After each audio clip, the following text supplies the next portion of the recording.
prosseguimento ao nosso curso, encerrei o módulo principiológico e agora começo o módulo dogmático, trazendo algumas novidades sobre as novas regras. Inicialmente, o novo Código de Processo Civil ele passa a ser dividido em duas partes, uma parte geral e uma parte especial. A parte geral, com aproximadamente 300 artigos, ele trata de regras gerais, os princípios e as regras gerais aplicáveis a qualquer tipo de processo. E que, portanto, os senhores devem ter uma atenção especial, né? Porque são o modelo constitucional de processo está aqui dentro,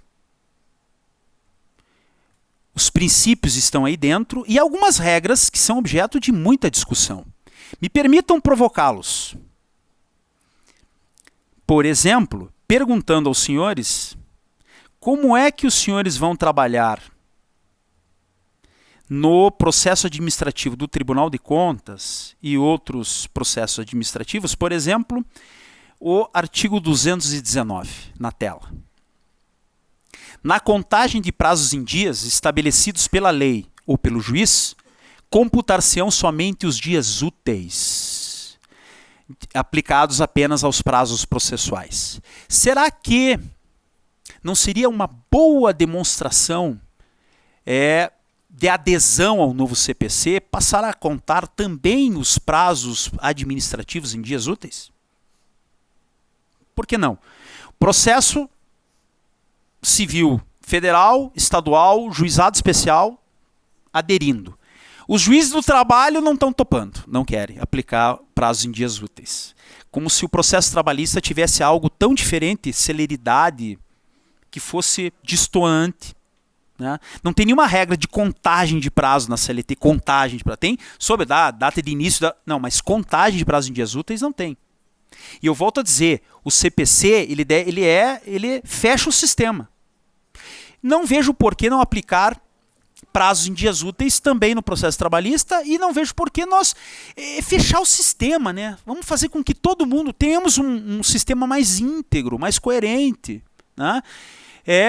Então, por que não aplicar também no processo administrativo do Tribunal de Contas a contagem de prazos em dias, né? Não os em horas, em meses, não. Os prazos em dias também em dias úteis? É uma regra só exemplificativa que demonstra que a parte geral do novo código os senhores devem ter uma atenção especial. Porque ela pretende disciplinar regras que valem para qualquer tipo de processo. De conhecimento, de execução, né? Trabalhista, juizado e administrativo. Também é aqui dentro da parte geral que nós teremos toda a previsão, e nós vamos falar isso em outro momento, toda a nova disciplina da tutela provisória. A tutela provisória, as liminares em geral, inclusive a tutela cautelar, é trazida para este livro, da parte geral. Tutela antecipada, tutela cautelar e a nova tutela da evidência, né, passam a ser regradas na parte geral e, portanto, são aplicáveis a qualquer tipo de processo. Desaparece o livro do processo cautelar. Mas a tutela cautelar não desaparece. Veja aí o parágrafo único do 294. A tutela cautelar continua existindo, mas o processo cautelar não tem mais. A autonomia do processo cautelar desaparece. De maneira que a gente agora, lá na graduação, tem que explicar para os alunos, olha, agora nós só temos dois tipos de processo.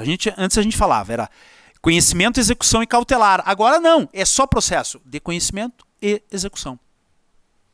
E o processo de conhecimento e o processo de execução, eles constituem o objeto da outra parte, da parte especial. Da parte especial, que abre aí no 318. Parte geral, regras gerais para todos os tipos de processo. A parte especial contém o livro 1, que trata do processo de conhecimento e cumprimento de sentença. O livro 2, processo de execução baseado em títulos extrajudiciais. E o livro 3, toda a parte recursal e processos de competência, a questão dos precedentes. Eu fiz questão de falar com o professor Rodrigo no momento de a gente montar esse programa, de vocês terem uma manhã só para falar de precedentes. O Tribunal de Contas segue os seus precedentes?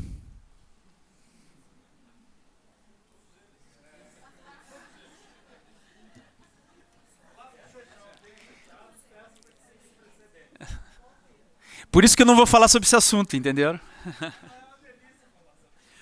Amanhã a professora Paula Pessoa, especialista em precedentes, vai tratar desse assunto com os senhores.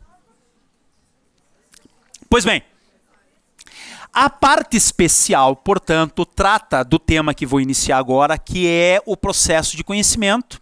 E que, notem o seguinte, o processo de conhecimento do CPC 2015, estruturalmente, ele não muda. O que quero dizer com isto? Que o processo de conhecimento do CPC 2015, ele continua com a tradição, iniciada com as reformas de 2005 e 2006. Aquela ideia de processo sincrético. Né? Um processo só com duas fases. Então, petição inicial, fase de conhecimento, sentença. E depois, fase de cumprimento, pagamento. Então eu tenho uma relação processual só, um processo bifásico. Fase cognitiva, cognição, certificação do direito material, sentença, e fase executiva, execução, cumprimento de sentença. Então, essa sistemática continua, tanto que o livro 1, vejam o capítulo, o seu nome é do processo de conhecimento e do cumprimento de sentença. Tudo regrado no mesmo livro. Então, a fase de cognição e a fase de execução, tudo dentro do mesmo processo. Isso já é assim desde 2005, 2006, com as reformas do CPC anterior. Mas, aqui a novidade mais interessante, então aqui só, me permitam, fase 1 e fase 2. Uma mudança expressiva é a sentença. A sentença perde a sua majestade, eu tenho dito assim, a hegemonia que ela tinha. Me permitam colocar aí voltar ali no texto o conceito de sentença, para que vocês já tenham contato direto com ele. O novo conceito de sentença está no 203. 203, parágrafo 1º, é o novo conceito de sentença. Notem que sentença no novo código, basicamente, é um pronunciamento topograficamente final. O que é sentença? É o pronunciamento do juiz que termina a fase. Fase de conhecimento, fase de execução. Por isso que eu coloquei o cifrão, mas também é sentença. Né? É pagamento e é sentença. Sentença é o ato do juiz que põe fim à fase ou de conhecimento ou de execução. É isto. Mas quero que vocês compreendam que o código, também já deixo eu botar na tela para facilitar a compreensão, ele elimina a hegemonia da sentença na solução do mérito. Ele elimina a hegemonia sentencial na análise do mérito, através de um novo instituto, aí na tela, o julgamento antecipado parcial do mérito. Julgamento antecipado parcial de mérito. Isto quer dizer que, se houver na petição inicial cumulação de pedidos, aquela acumulação própria, em que eu formulo mais de um pedido e quero todos, ou se um pedido só puder ser fatiado em capítulos, principal, juros, etc., será possível ao juiz decidir o mérito, resolver definitivamente os pedidos em parcelas, aos poucos. Uma análise fatiada do pedido. Como assim? Sempre que o pedido amadurecer, sempre que o pedido estiver maduro para pronto julgamento, e o pedido maduro é esse que se enquadra nos incisos 1 e 2 do 356, ou seja, pedido incontroverso ou que já está em condições de imediato julgamento, porque já foi feito contraditório, já foram produzidas as provas, ele está prontinho para ser julgado. Hoje, o juiz tem que esperar amadurecer tudo e fazer uma colheita só na sentença. O dogma da sentença una, que vem lá de Carnelucci, lá do início do século XX. A partir do novo código, hoje já está valendo, os juízes não precisarão esperar, não deverão esperar, porque eles poderão, me permite só melhorar aqui o esquema, à medida que os pedidos forem amadurecendo, à medida que os pedidos forem amadurecendo, poderão já desde logo serem julgados. Ou seja, o juiz poderá proferir tantas decisões interlocutórias de mérito quanto forem os pedidos amadurecidos. E vai ficar para a sentença apenas aquele pedido que não pôde ser julgado antes, porque não estava maduro. Tinha que fazer uma prova pericial, um debate mais intenso, e não podia ser antecipado o julgamento. Mas o que eu quero que vocês vejam é que qual é a diferença? Essa decisão interlocutória de mérito não é liminar. Não é tutela antecipada. Não é tutela provisória. É tutela definitiva de mérito. Ela seria um equivalente à sentença, ela tem a mesma estrutura da sentença, tem que ter condenação e honorários. Todo aquele pedido será analisado nesse momento. E aqui no processo civil, essas decisões interlocutórias de mérito serão sujeitas a agravo de instrumento. E do acórdão do agravo de instrumento, caberá, se for o caso, vai ficar mais difícil, mas ainda é possível, recurso especial extraordinário. De subida imediata. O que quero dizer com subida imediata? O novo CPC elimina aquilo que conhecíamos como recurso especial extraordinário retidos. Recurso especial retido. Recurso extraordinário retido, que se dava justamente quando as partes interpunham recurso especial extraordinário de acórdão de agravo de instrumento. Esse regime de retenção desaparece por completo. Nem agravo retido existe mais, nem recurso especial extraordinário retidos. Portanto, esse recurso especial extraordinário é julgado imediatamente e, após a preclusão, esgotei os recursos ou o agravo não foi interposto, seja lá o que for, coisa julgada material. Cada decisão interlocutória de mérito, uma vez preclusa, produzirá a sua coisa julgada material, e a nota distintiva da coisa julgada material é produzir a indiscutibilidade da decisão. Portanto, o que for decidido nessa decisão interlocutória de mérito não vai ser reavaliado na sentença. A sentença fica corregido aquilo que ainda não foi analisado antes, o pedido que ainda não tinha amadurecido. Então nós podemos ter tantas decisões interlocutórias de mérito quanto forem os pedidos. E isto, me perguntam sempre, será que é poder discricionário ou é um dever processual do juiz? Se vocês fizerem uma leitura do texto do novo CPC, vocês vão observar uma mudança terminológica muito importante. Acaba aquela, o juiz poderá. E aí a gente pergunta, será que o juiz poderá é porque ele pode, é uma faculdade, ou é pode porque é um dever? O juiz, agora o código utiliza tudo no imperativo. O juiz julgará parcialmente o mérito quando o pedido estiver maduro. Então não é uma discricionariedade. Os senhores não podem tolerar, por exemplo, o juiz que diz: reservo-me o direito a analisar o mérito deste pedido por ocasião da sentença. Não, isto é a violação de um dever processual. Está fora da ideia de cooperação por parte do juiz. Porque o juiz que decide, através de decisão interlocutória de mérito, ele prestigia a duração razoável do processo. Todos os sujeitos do processo devem cooperar entre si para uma decisão de mérito justa, efetiva e mais rápida.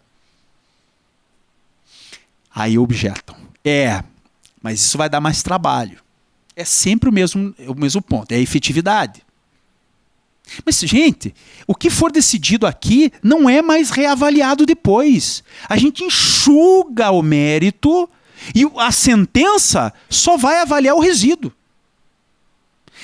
Mas vai aumentar o número de agravos. Vai aumentar o número de recursos. Agravo, eu tenho que concordar que é uma tendência de haver um aumento de agravo. Recurso especial extraordinário, eu não aposto minhas fichas porque eles amarraram bem aí o recurso especial extraordinário depois do recall, né? Porque teve um recall do CPC, teve uma lei que já alterou o CPC, o texto original agora de fevereiro, que já entrou em vigor junto, né? Mas isso é muito importante, porque agora olhem essa sacada, essa foi boa. A gente pegou, deixa eu só melhorar aqui ainda, eu participei no plano da atividade legislativa, eu participei da comissão da Associação dos Juízes Federais do Brasil, da AJUF. Eu, desde do anteprojeto, eu participei aqui no Museu do Olho, as audiências públicas com a professora Tereza Ruda Vivambier, né? O pessoal veio escutar, colher informações a respeito do anteprojeto do novo Código de Processo Civil, e desde os primórdios a gente lutou muito para acabar com o efeito suspensivo da apelação, o duplo efeito. E fomos derrotados. No Senado, no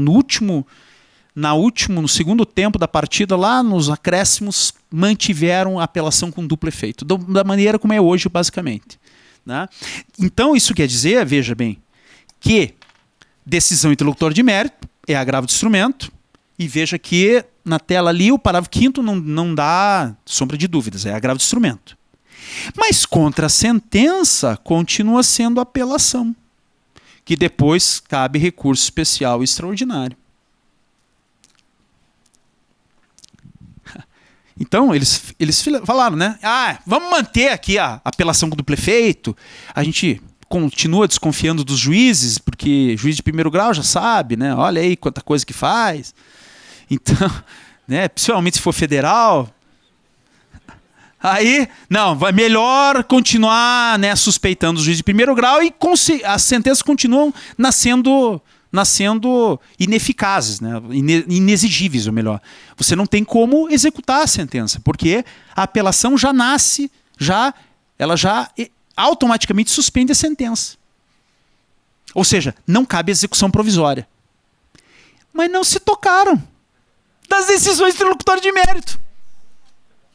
Aqui cabe a execução provisória. Sim, aqui cabe a execução provisória desde logo. A decisão interlocutória de mérito, ela nasce exigível. E depois do trânsito em julgado, a execução é definitiva. Né? É uma incongruência. Claro, é uma incongruência interna. Porque são simplesmente porções do mesmo mérito que o juiz vai decidindo fatiadamente. Mas a porção que ele deixou para a sentença não pode executar. Aquilo que decidiu antes, ele executa. E não há nada que nos leve a crer que a gente vai deixar para a sentença o maior. Né? Um pedido de 1.000, eu posso decidir 800 numa primeira decisão, 150 na segunda e deixar só os 50 para a última. Aí aquele 50 eu não posso executar, mas todo o resto, 950, eu executo. Ninguém consegue responder isso, dizer assim, não tem como você deixar de perceber que é uma incongruência, mas dessa insistência legislativa de querer dizer que a sentença é sujeita à apelação com duplo efeito. Mas eu interpreto de uma outra maneira. A gente tem que tentar interpretar para salvar a sistematização. E eu digo, olha, a gente sabe que isso já é tido uma certa resistência da magistratura, dos juízes, em aplicar essa decisão interlocutória de mérito. E para estimular esta aplicação, o Código opta por uma eficiência redobrada, ao quadrado. Uma efetividade ao quadrado das decisões interlocutórias de mérito. Então, nós juízes e todos os advogados, aqueles que vão postular, devem saber que proferir uma decisão interlocutória de mérito é proferir uma decisão mais efetiva. E já adianto para vocês, olha só, execução provisória. Olhem a execução provisória do novo Código. Olhem A grande marca, qual é a marca da execução provisória? A marca da execução provisória é que eu só posso receber dinheiro em execução provisória se, e somente se, prestar caução. Porque vai que a sentença, a decisão é alterada. Olhem esse 521. Eu pergunto para vocês, em que casos será a caução em execução provisória para levantar dinheiro continuará a regra? 521. Eu poderei dispensar a caução bastando que a parte demonstre que precisa do dinheiro. Sacou? Não, e não tem limite de valor. Hoje, quinta-feira, era 60 salários mínimos. Eu só podia liberar em execução provisória sem caução 60 salários mínimos. Agora eu posso liberar o dinheiro todo, ou parcela dele. A parte diz que precisa comprar remédio, sei lá, ir no supermercado, fazer alguma coisa importante aí. E se for crédito alimentar, nem precisa isso. O crédito alimentar, você nem precisa, é uma presunção, né, de que precisa do dinheiro. E, ainda que o teu crédito não seja alimentar, ainda que você não precise do dinheiro, o juiz em execução provisória libera tudo sem necessidade de garantia se a decisão exequenda prestigiar precedentes. Olha aí, é o inciso 4 do 521. Se a decisão exequenda estiver na linha de precedentes obrigatórios, libera o dinheiro na execução provisória sem qualquer tipo de garantia. Claro, se eventualmente a decisão é reformada, o executado que corra atrás do prejuízo, né? Mas sem garantia nenhuma. Né? O que eu quero dizer com isso? Que a execução provisória é outra.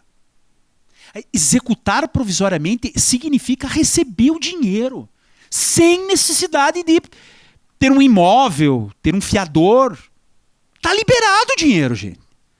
Claro, tem a cláusula de salvaguarda do parágrafo único, mas é um conceito jurídico indeterminado, né? Quando houver perigo de dano. Mas como regra, está liberado o dinheiro. Por isso que eu quero dizer a vocês que vale a pena apostar e cobrar decisões interlocutórias de mérito. Porque você conseguiu a decisão. E é uma decisão de caráter definitivo, claro, sujeita a recurso, mas que não vai ser objeto de revisão pela sentença. Você conseguiu a decisão, resolveu aquele pedido e já recebe o dinheiro, a ordem, a casa, o carro, desde logo. Quero dizer isto para vocês. Vocês vão ouvir uma ladainha de que o novo CPC não tem compromisso nenhum com efetividade, só pensa em segurança jurídica, blá, blá, blá. Eu acho que isto é papo furado. Se a gente ler e perceber bem os instrumentos, veja, só tem compromisso com a segurança e está liberando dinheiro em execução provisória muito mais facilmente do que era antes. Como não tem compromisso com efetividade? Não tem que não tem olhos para ver. Quem não está afim de ver efetividade no novo Código de Processo Civil. Então, com isto, o processo de conhecimento passa a ter uma outra, né? A sentença não é mais a sentença dos tempos de Carnelucci, que ele dizia que é um momento ápice do processo, em que toda a jurisdição, né, é exercida. Não, a sentença é o ato final da fase, que vai abrir o cumprimento. Mas o mérito, os pedidos, podem ser analisados aos poucos. Haverá coisa julgada em cada momento. Problema maior é a ação rescisória. E aí, olha, eu não tenho uma resposta definitiva para dar sobre isso. Porque existem agora duas versões, duas teorias bem opostas e que só a jurisprudência do STJ vai poder pacificar. Quando é que abre o prazo da ação rescisória? Né? Para uns, eu não quero cometer o equívoco de falsear, mas até onde sei, Eduardo Talamini, por exemplo, diz que de cada trânsito em julgado, abre 2 anos de prazo da ação rescisória. Então, quantas forem as coisas julgadas parciais, haverá a possibilidade de uma ação rescisória a cada. E isso vai desagradar os tribunais, tenho certeza disso. E a outra teoria, salvo qualquer engano, e já peço perdão por qualquer equívoco, a professora Teresa Rudolphin Van Bier, que defende que haverá só uma ação rescisória aberta da última coisa julgada produzida no processo, que seria esta última aqui. Então, daí, uma só ação rescisória, 2 anos, para rescindir todas as coisas julgadas produzidas durante o processo. Só gera algum problema logístico, porque se eventualmente essa aqui transitou em julgado 10 anos atrás, e aí? O juiz era impedido. Eu vou ficar sem poder apresentar ação rescisória? Né? Eu não vou poder rever mais. Isso não vai ser mais objeto de discussão durante... Mas a contrapartida, putz, se eu admitir que é do trânsito julgado, quantas mil ações rescisórias a mais? Mas, sinceramente, eu acho que a ideia é muito boa e a gente vai superar essas dificuldades logísticas. Muito bem. E para terminar esse nosso módulo, e eu sei que quando a gente já está com fome, etc., a nossa concentração diminui, então eu deixei para o último e vou me estender um pouquinho mais do previsto para lançar a polêmica do século. A nossa fase de conhecimento no novo CPC, ela passa a ser desenvolvida através de basicamente 2 procedimentos. Um procedimento comum, que é o padrão, que é objeto do livro 1, da parte especial, que vem para substituir rito ordinário e rito sumário. Essa bifurcação desaparece, rito ordinário e rito sumário não tem mais, teremos apenas um procedimento comum. E os procedimentos especiais, né? Prestação de contas, consignação em pagamento, possessórias, tudo isso continua. É o livro 3, título 3 do livro 1 da parte especial. Tudo dentro do processo de conhecimento. Esses são os procedimentos legais. Então, eu estou falando da fase de conhecimento. A fase de conhecimento pode se desdobrar. A fase de conhecimento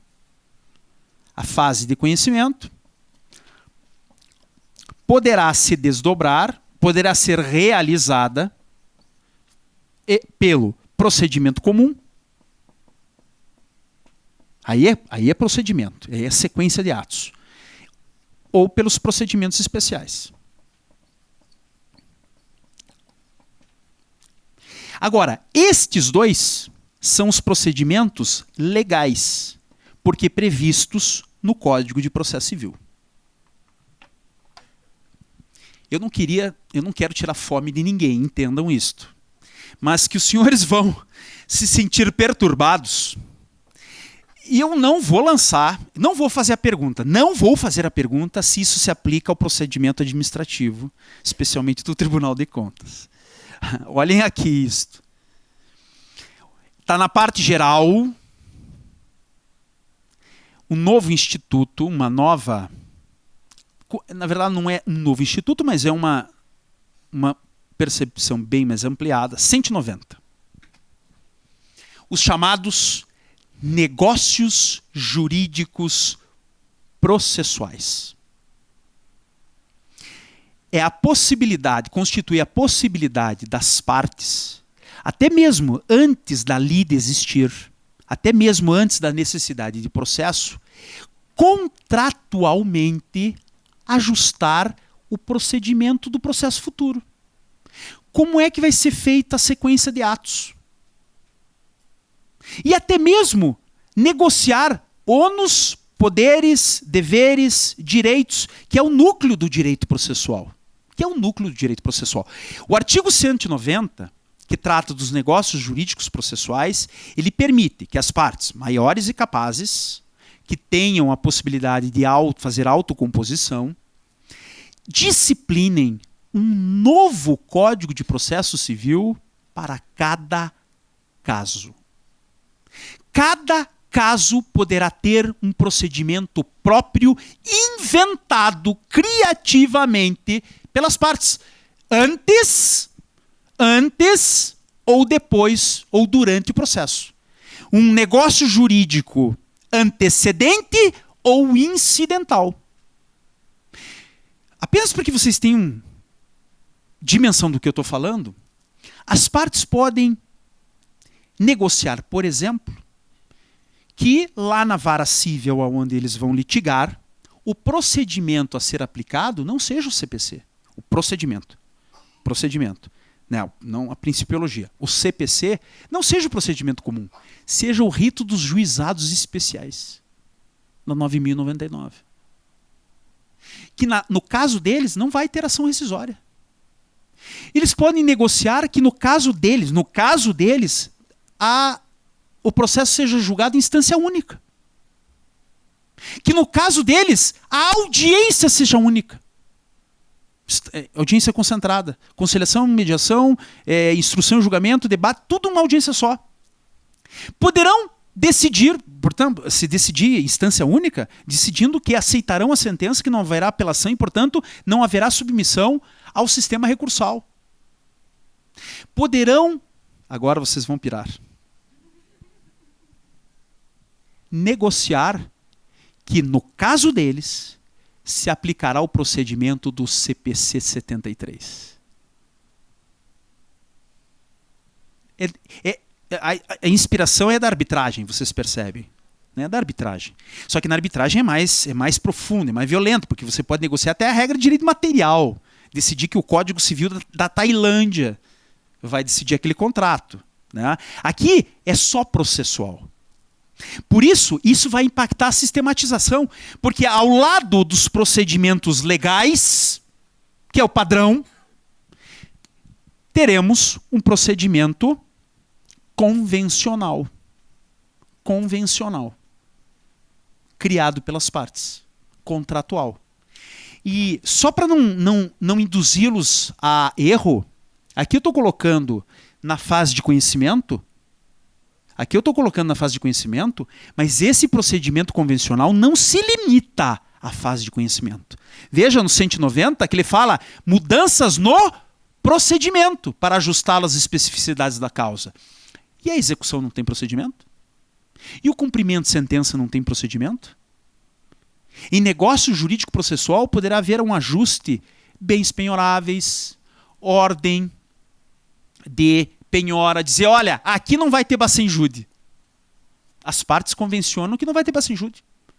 Ou indicam já um bem que eventualmente pode ser penhorado. Ou seja, o processo de execução o procedimento da execução vai poder ser negociado. O cumprimento de sentença, procedimentos especiais, tudo. Desde que as partes sejam maiores, tratando de direitos que admitam autocomposição. O juiz vai ter que aceitar? Vai. Não exige nenhum negócio jurídico exige homologação para valer. Claro, o juiz poderá controlar, mas entendam, vejam o parágrafo único. É bem claro o parágrafo único.